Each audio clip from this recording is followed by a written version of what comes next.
வணக்கம் நண்பர்களே. இன்று நாம் பார்க்கப் போவது இயக்குனர் ஏ.எல். விஜய் இயக்கத்தில் வெளியான காதல் ரீசெட் ரிப்பீட் படத்தின் முழு ரிவ்யூ.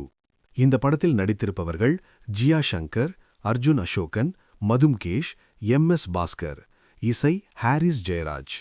அப்படின்னா இந்த படம் எப்படி இருக்கு? ஸ்டோரி, ஆக்டிங், மியூசிக் எல்லாம் எப்படி இருக்கு? வாங்க டீட்டெயிலா பார்க்கலாம். இந்த படத்தின் கதையின் மையம் நினைவிழப்பு, அதாவது அம்னீசியா. நாயகி அதிதி ஒரு விபத்தில் சிக்கி ஒரு வித்தியாசமான மெமரி ப்ராப்ளமுக்கு ஆளாகிறாள். அவளுக்கு ஒரு நாள் நடந்த விஷயங்கள் மட்டும்தான் நினைவில் இருக்கும். அடுத்த நாள் வந்தவுடன் அவள் நேற்று நடந்த எல்லாவற்றையும் மறந்து விடுவாள். இதனால் அவள் வாழ்க்கை முழுவதும் ஒரு ரீசெட் பட்டன் மாதிரி ஆகிவிடுகிறது. இந்த நேரத்தில் அவளிடம் 2 பேர் வருகிறார்கள்.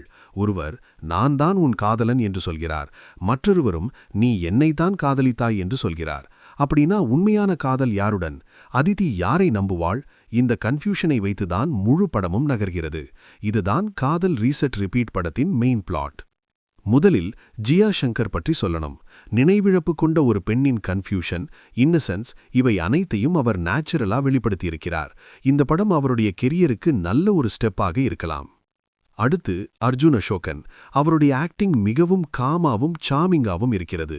சில சீன்ஸ்ல அவர் ஆக்டிங் ஆடியன்ஸ்க்கு கனெக்ட் ஆகும். அதேபோல மதும்கேஷ் அவர்களும் ஸ்டோரிக்கு ஒரு இன்ட்ரெஸ்டிங் லேயர் கொடுக்கிறார். காமெடி சீன்ஸில் எம்.எஸ். பாஸ்கர் அவர்களின் பிரசன்ஸ் படம் முழுவதும் லைட்டா ஃபீல் கொடுக்கிறது. இந்த படத்திற்கு இசை அமைத்திருக்கிறார் ஹாரிஸ் ஜெயராஜ். சாங்ஸா இருந்தாலும் பிஜிஎம்மா இருந்தாலும் படத்திற்கு ஒரு இமோஷனல் ஃபீல் கொடுக்கிறது.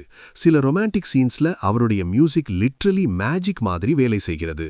பர்டிகுலர்லி லவ் மொமெண்ட்ஸ்க்கு பிஜிஎம் மிகவும் ஸ்ட்ராங்கா இருக்கு.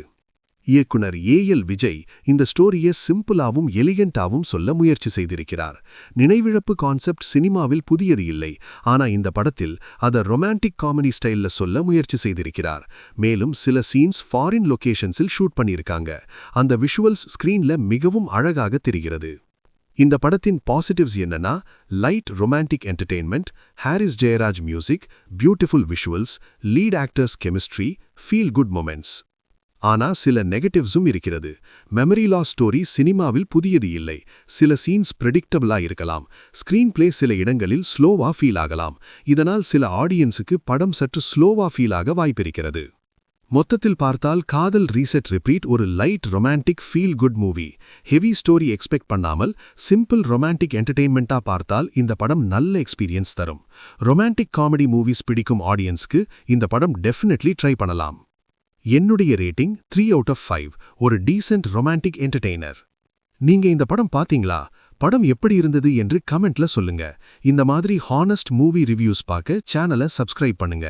வீடியோ பிடிச்சிருந்தா லைக் அண்ட் ஷேர் செய்ய மறக்காதீர்கள்.